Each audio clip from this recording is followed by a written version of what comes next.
Há uma história na Bíblia que eu queria contar para vocês.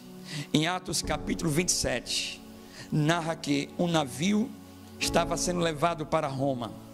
E dentro desse navio havia prisioneiros, e entre eles havia o apóstolo Paulo. Todos eles estavam sendo levados para se apresentar diante do imperador. A Bíblia narra que esse navio, em um certo momento da viagem, enfrentou uma grande tempestade, uma terrível tempestade.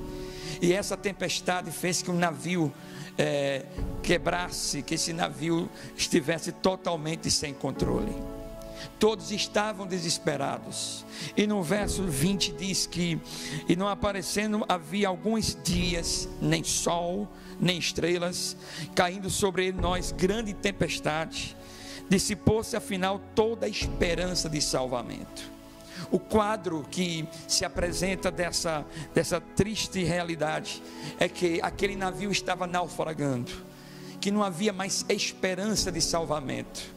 Agora, o que me surpreende, meus queridos, que no verso 21, quando todo mundo achava que não havia mais esperança, quando todo mundo achava que não tinha como consertar ou como sair daquela situação, Paulo se levanta naquela tempestade e diz para aquelas pessoas e para aqueles líderes daquele barco, Paulo diz: senhores, eu aconselho de bom ânimo, porque nenhuma vida se perderá dentre vós, mas somente um navio. Observe, meus irmãos, como é que alguém que está vendo o navio afundando, alguém que está vendo que as tempestades estão arrastando esse navio para o naufrágio, como é que alguém tem a convicção que Deus está dando a certeza que eles iam passar por esse momento? E aí ele explica no verso 23, porque nessa mesma noite, diz Paulo, um anjo de Deus, de quem eu sou e a quem sirvo, esteve comigo, dizendo: Paulo, não temas, é preciso que compareças perante César.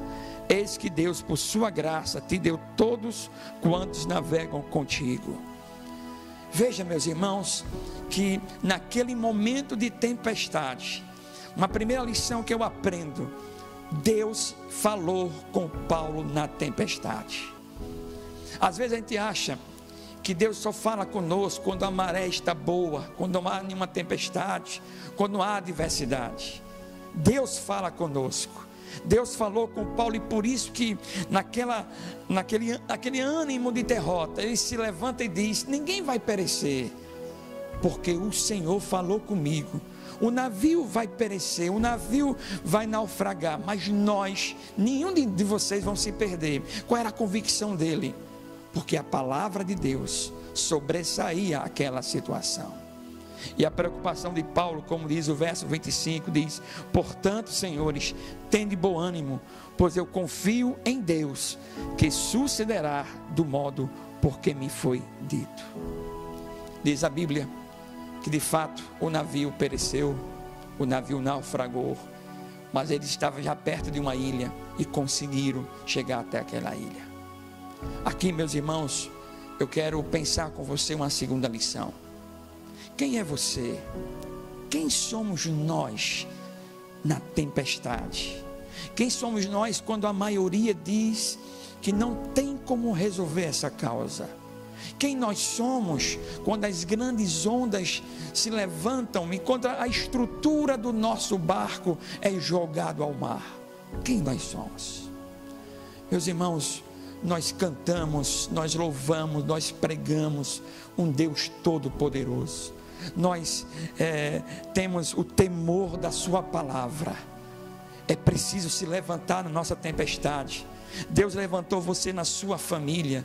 Deus levantou você para ser um Paulo da vida, que se levanta diante da tempestade, mesmo sabendo que essa tempestade é terrível.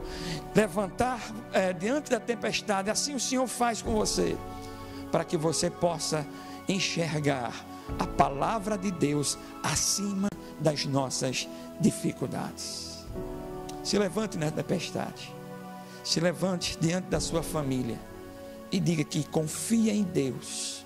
Seja esse farol na escuridão, seja o instrumento de Deus que tem a convicção de sua palavra. Que Deus te abençoe. Em nome de Jesus.